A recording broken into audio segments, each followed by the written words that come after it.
It's time for another laboratory session. We're going to do a transient response of a cantilever beam that has a tip load on it.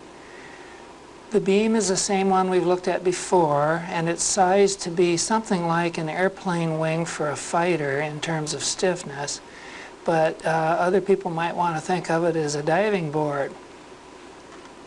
We'll reconsider the Newmark Beta method in a form used in MSc NASTRAN, and of course, as a large active corporation, they have input from the aerospace and the automotive community to try to doctor things up and make them more efficient and more robust. So there's some changes that we'll discuss. Then I'll talk about the problem statement, giving physical modeling and finite element modeling.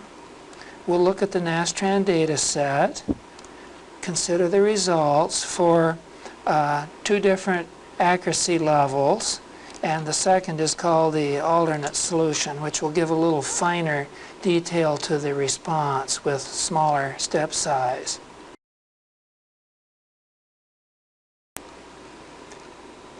I taught the Newmark Beta method for a number of years, and then was aware that the MSc NASTRAN version was also Newmark Beta, but it considered two previous time steps as well as the current time step. So at a national meeting one time, I asked Bob Harder, who was MSc NASTRAN's and still is their technical guru that seems to have a lot of corporate history remembered in his head, about this. And I said, hey, how come there are two time steps in the past rather than just one? And he said, well, this really was the same as Newmark Beta. And then he dug up some notes using a differential operator notation that proved that the two were identical. In order to convert that to something that's easy to teach, I think I like to tell people that it's like applying Newmark Beta to two successive time steps and then doing some averaging. I think this has the advantage of smoothing out the answers a bit.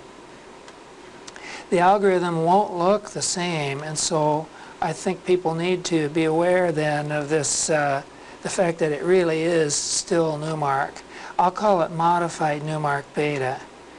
And there are terms shown here that are at the time step n+2, that would be the current time, and the interpolation formula used current values, previous values, and two time steps previous. Likewise with this velocity interpolation here uses the current displacement and displacement two steps previous.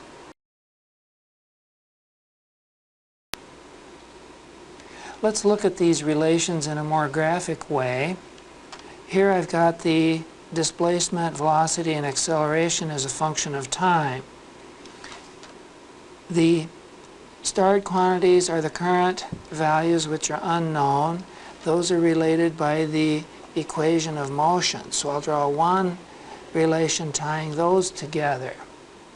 Secondly, you have the relation, which is a interpolation formula relating the acceleration here, is this red star, to these three displacements.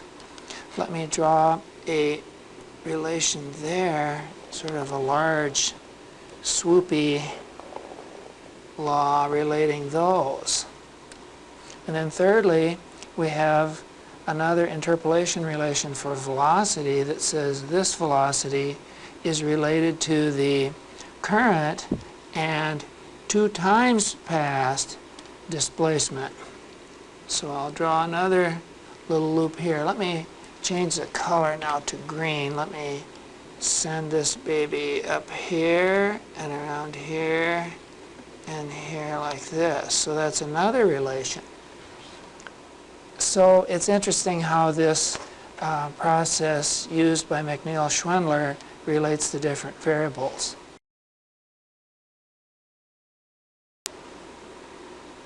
Another useful modification helps in the case of massless coordinates.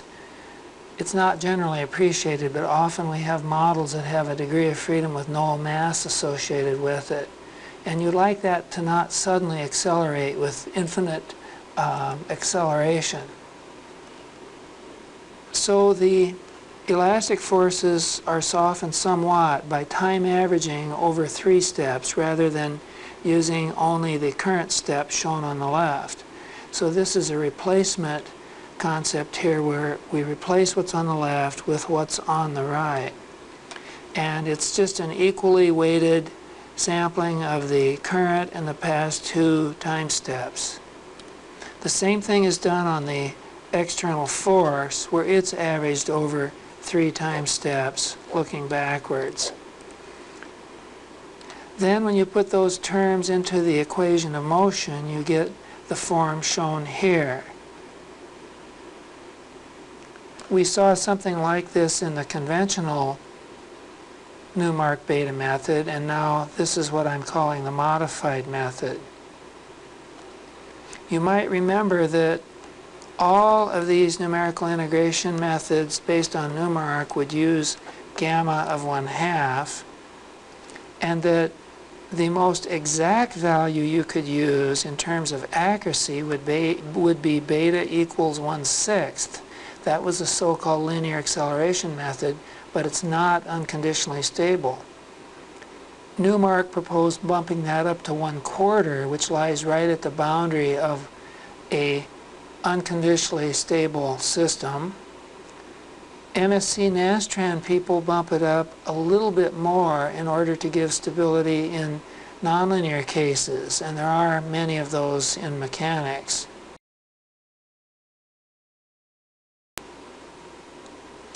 The solution procedure is similar to the standard Newmark method.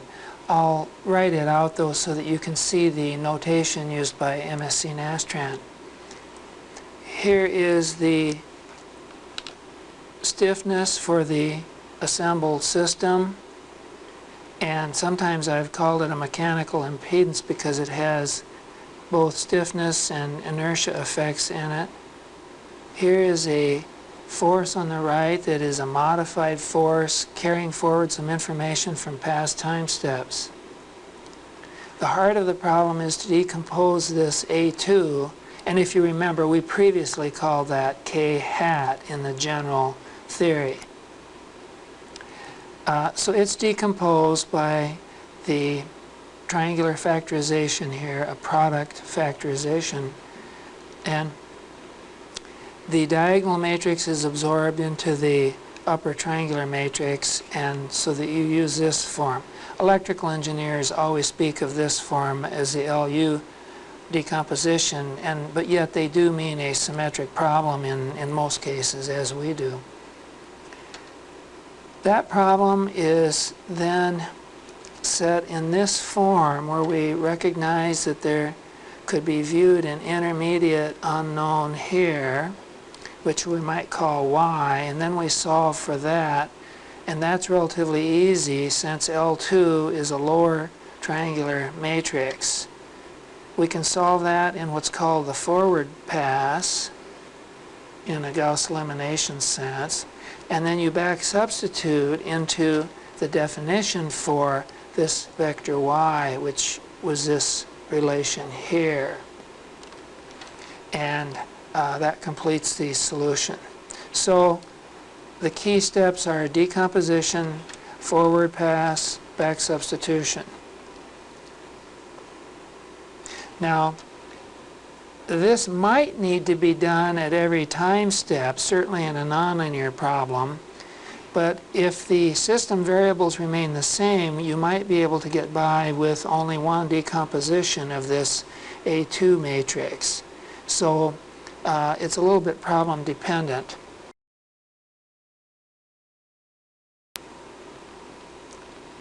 In dynamics, actually we're a little bit luckier than statics, inasmuch as you only get a singularity when the system is missing inertia, damping, and stiffness forces all at the same time at any one degree of freedom.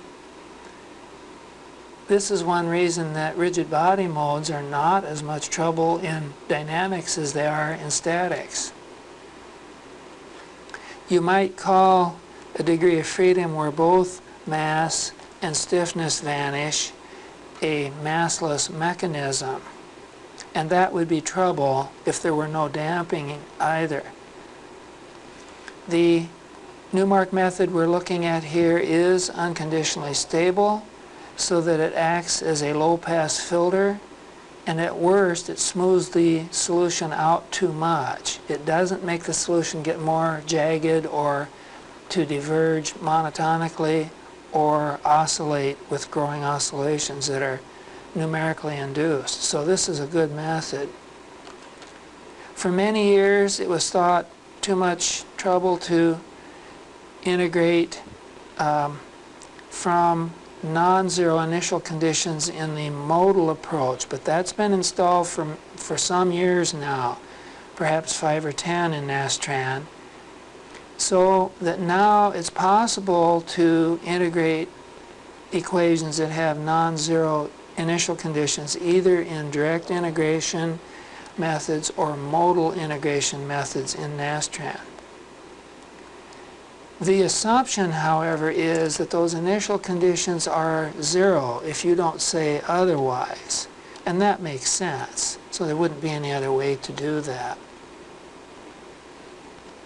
I got a kick years ago about this process when Vern Overby, at the time with A.O. Smith, drew some clever cartoons about the difference between, at that time, the integration of modal solutions and direct integration. And he presented these at a national meeting, much to the delight of everybody. But this problem now is very routine. NASTRAN also post-processes by smoothing out velocity and acceleration. Once you've done the complete integration in time, you have this set of numbers, a table of numbers. Then you can smooth your velocities in any instant of time n by averaging both future time and past time. So it's kind of a central differencing that can be done. So think of this as a post-processing step to smooth out the data that are printed out at the end of the run. So that's done with both velocity and acceleration data. And this again is a slight modification, although a very slight one, of the original Newmark method.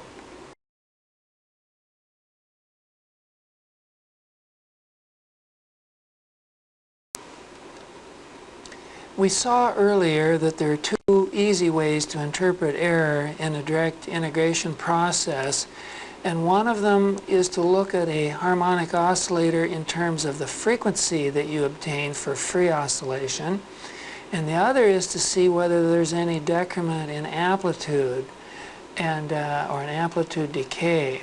Now we found that the Newmark method did not introduce artificial damping when you picked the gamma to be 1/2. Therefore, the only error measure that we're interested in is the frequency that's calculated. There's an excellent formula given in the MSc NASTRAN documents that shows the frequency error for this method. And it's given as the calculated frequency by a numerical method for a spring mass system compared with the exact value. So you'd like this ratio to be unity, but the numerical integration tends to slow down the frequency. It tends to smooth by this low pass approach. And here is one form using the exact frequency in radians and then the time step. But I find the better formula, this one here, in which you subtract off according to the number of time steps per wave. This latter expression is relatively easy now to calculate, and if you pick numbers such as n equals 5, let's say, so that there are 5 numerical samplings per sine wave, then this becomes roughly 10 over 50, and that's roughly a 20% error, because you'll be knocking off 0.2 from this unit value and getting 8/10 of the desired frequency. If you take 7 samples per wave, then this becomes roughly 10 over 100, and that gives you 10% error. Finally, if you take 10 samples per wave, you get roughly 10 over 200, which is a 5% error. So I find those 3 cases to be enlightening. You can see why, for engineering accuracy, many people would like to have 10 sample points per sine wave. And that means that your time step for your integration would be 1/10 of the period, the natural period of the oscillation that you're trying to study.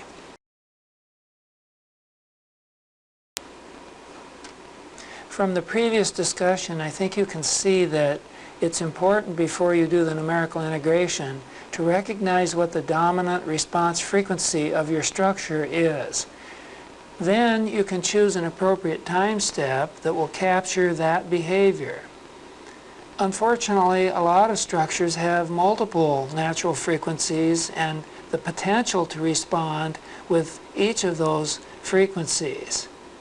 We'll pick such a structural dynamics case here. It's a cantilever beam that we've studied before, and its first 2 frequencies, roughly speaking, are at 9 hertz and some 56 or 57 hertz. So we can see that our time steps could be chosen to resolve either only the fundamental response or perhaps the first 2 modes of vibration in the response. So we'll model this slender cantilever beam as used previously, and we'll put a tip load as shown. So this is a sawtooth, a single sawtooth wave with a ramp entrance to the load reaching 10,000 newtons at the peak, and then an abrupt drop off. Now, for people who know shock response of structures, and if you know linear structures, you know that a sudden drop off of force is just as bad as a sudden rise in force. So it's as if you have removed this 10,000 Newton load by suddenly applying a minus 10,000 Newton load. Our beam will have no damping. It will be initially at rest, and then we want to find motion for some subsequent time. And we'll start out looking at the first half second of response. Now, because this beam vibrated in its fundamental mode shape at about 9 hertz, that means in half a second we'll pick up 4 or 5 oscillations. And we'd expect this beam to be shaken and do some kind of rattling motion here if we apply that load at its tip.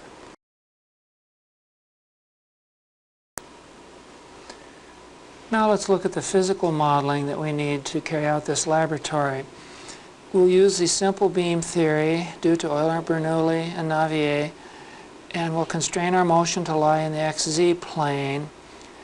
That means we're not interested in the axial, torsional, and the XY flexural motion, so we can constrain those variables.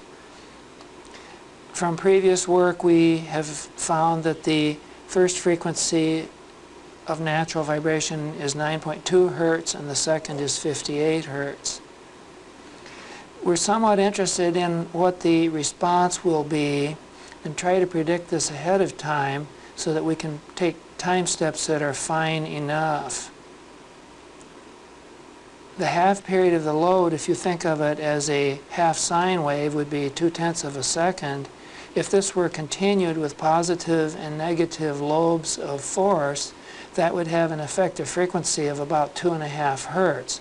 That's below the first natural frequency of the system, and I would think would tend to excite the first natural frequency more than the others, were that actually applied in that oversimplified way of looking at it. On the other hand, the drop-off, the sudden drop-off of force will have a shock effect on the system and excite all of the frequencies.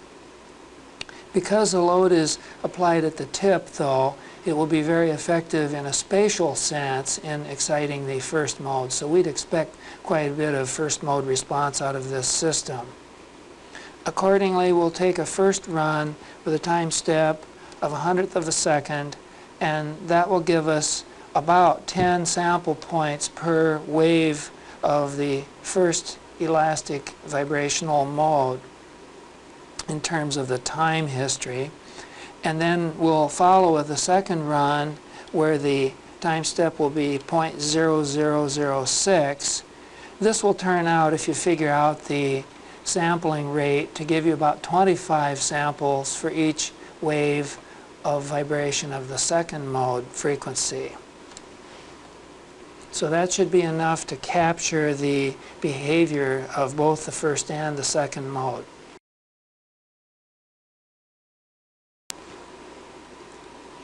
Our finite element modeling will be done simply as it was before, using two bar elements.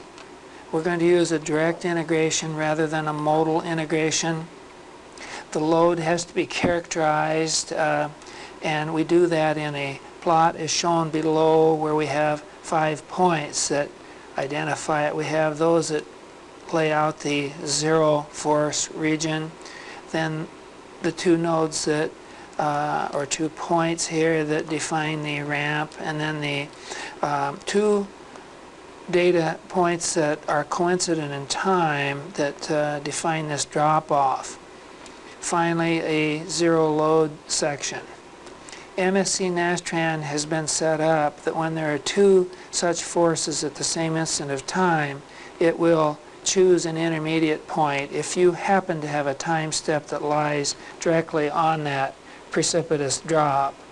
You can see that that's a slight smoothing effect then that would make this actually smooth depending on your time step. We're expecting to see a response something like this. I'm going to actually use a small commercial plot package called Cricket Graph to get that plot.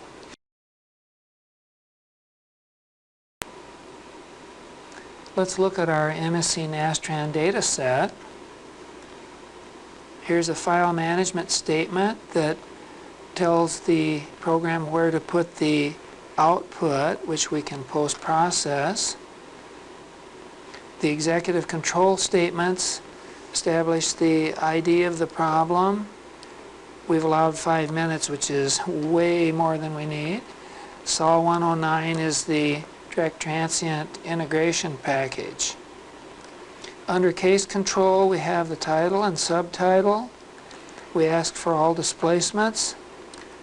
The dynamic load number 20 refers to another card below, as does the time step. And those both point to bulk data entries.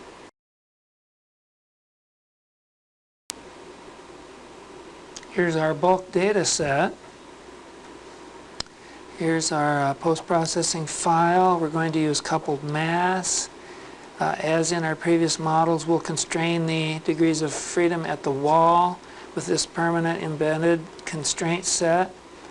Here we're also constraining the outboard degrees of freedom that are not needed for our flexural motion in the XZ plane. Here are the bar definitions for connectivity, pointing to property here. The property in turn points to the material here. And we have steel properties. You remember the density is rather low in the when we use millimeter second Newton systems. Here's our T load card that was mentioned above. It in turn points to a D area, which is the magnitude, and to a table that shows the time dependence of our force. At one time I was rather puzzled why we used a card labeled area for a magnitude, and I think that comes from the aeronautical usage where you have aerodynamic surfaces exposed to pressures, and so it's appropriate, and that's the way I remember it, that you think of an area exposed to a load as somehow being responsible for the magnitude of the load. Notice that we have on the third grid point in the third coordinate direction 10,000 newtons as our magnitude. Then the table of points carry the shape of the disturbance, and the magnitude is pretty much carried by the D area card. The time step down here was pointed to from up above in case control as 30. We're going to ask for 60 time steps with 1/100th of a second each, and ask for all data to be printed out without skipping any.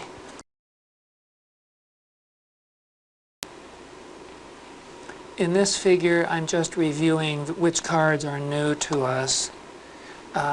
We have our solver here, the time step card up at the case level, then the time step card down in the bulk data.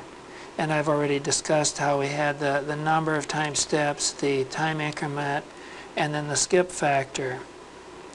There's some question in my mind about this one in terms of skipping. If you didn't want to plot every point, then why would you calculate them? Because omitting those intermediate points in the plot is also a low-pass filtering operation. So other things being equal, I'm not certain clearly why you would ever pick anything other than one here. Now, I'm a little bit naive on this, and maybe there are times when you would. But it seems to me that whether you skip the intermediate time steps in calculation or whether you skip them in plotting, in either way you would be acting as a low-pass filter and smoothing out the answer. And it would be more consistent to do the calculations to the same accuracy as you're plotting. So I'm being a little bit ornery on this term here. I always put one anyway. Then our transient load card here, calling out the D area, which is the magnitude card as we had said, and then the table D1 over here for the shape and then the type of load involved.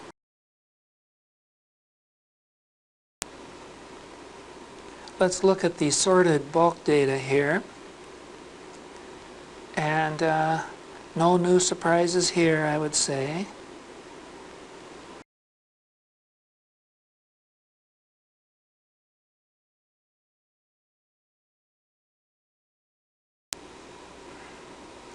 Let's look at some of the tabular data for the response of the tip in particular.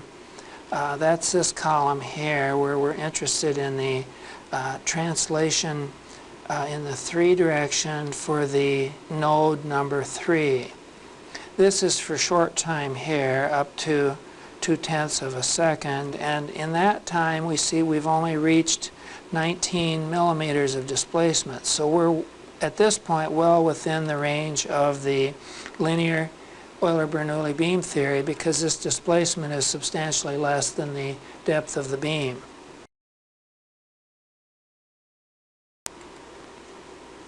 Let's follow this motion out a bit farther to see whether there are other larger amplitudes reached.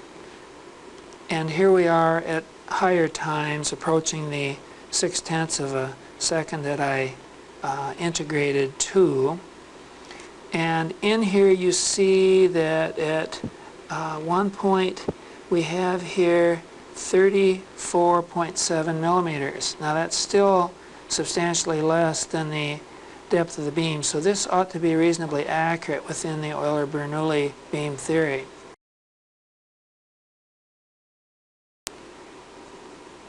Now let's use the Cricut graph plot package to show us our response. up until time of 1/10 of a second, the load hasn't been applied. Then when it's applied, notice that the system is able to respond rather well and also rises in somewhat of a straight line, but modified by this oscillation.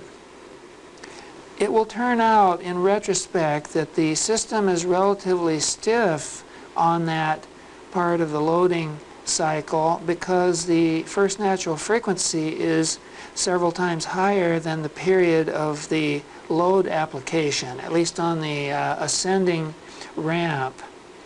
Once the load suddenly drops off, however, you then excite all frequencies in the body, and here what we're seeing is a natural ringing of this system in its fundamental mode.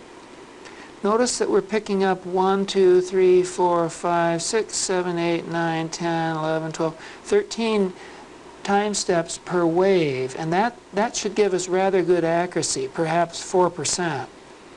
It took 10 samples to give 5% accuracy, if you remember, and this is better than that. So we're rather well characterizing the response in the first normal mode of this cantilever beam.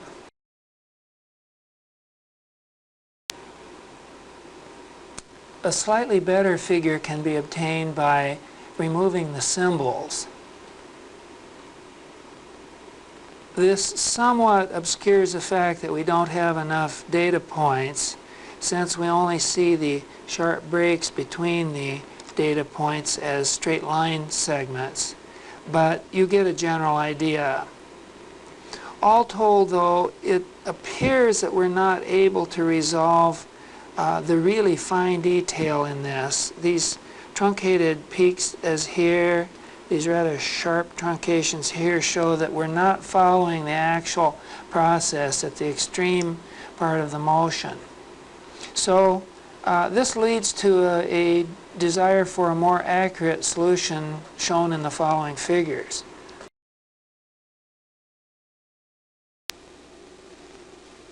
I'd like to redo this problem using a smaller time step so that we can resolve the response of this beam in its second mode. We'll call this an alternate solution. The time step is reduced to 0.0006 seconds. If you look at the second mode, which has a frequency in the neighborhood of 60 Hertz, then this will allow about 25 time samples per cycle of motion. This will be enough to really nail down the behavior of the second mode response, but it's not enough to really capture the third mode response. So we're working into this gradually. Let's shift the load pattern to the left 1/10 of a second so that we don't spend so much time integrating the system when there's no load on it. That was that 1/10 of a second dead region previously. To do that, we just need to redefine the table D1 entries to show the 5 points that are shown. Then on the time step, we'll ask for more time steps and with a smaller time step magnitude.